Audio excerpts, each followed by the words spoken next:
Nós temos fraco custata, nada representante de pueblo, que em certo momento que tem a roupa mais abrir, poder rueda de prensa, esse é um direito constitucional também, e se pergunta na skerping, e se pergunta na aansturing de crise para que certa medida na toma. Lo que nós primeira, do que se manca nossa lanta é bem para medida mais estricto.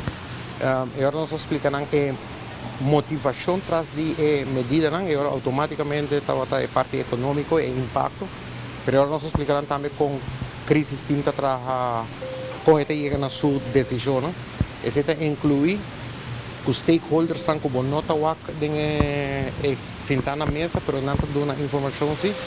Se bobin com uma medida aqui, quanto tem impacto econômico, nossa curva, três setores gente junto, para na final o último MR, para sair, com a carga, quase revuelos de tour gente na event aqui na.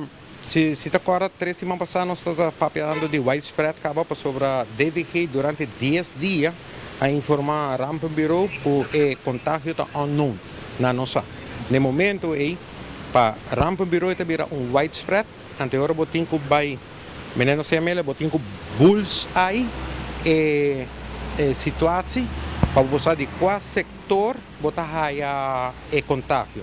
Se reparar semana passada, nós vai para Horeca sector, nós vai 2 na mesa e vai resultar que o contágio queda quase igual 50, 60, 40.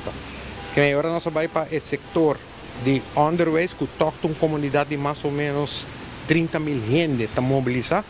Nós não estamos olvidando que o vírus que está passando para contágio de gente para gente. Que menos gente nos larga mobilizar, mais chance nós temos de slow down ecos. Nós não vamos eliminar, mas nós temos que slow it down. E fora para Rampen Bureau tem concern que nós está chegando o período de huracão, que nosso hospital mas tem capacidade para carregar. E tem outro concern, e esse me quer o povo compreender. Esse weekend nós temos 40 aviões, mas o governo também está avisando a capacidade, se há incidente com o avião, que tem capacidade local. Que em certo momento nós vai para COVID, nós está operando normal na rua, e certo governo está pedindo certa exigência de capacidade local, para não permitir aos cidadãos também.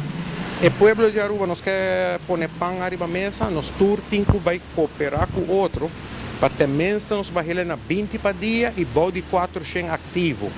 E agora nós podemos garantir que tem capacidade, se tem incidente no aeroporto ou qualquer incidente, que nós temos capacidade para atender o povo, o turista, quem está. Em certo momento nós estamos normalizando na rua, mas o contágio que não de Tabira, widespread, não está com mini Aruba.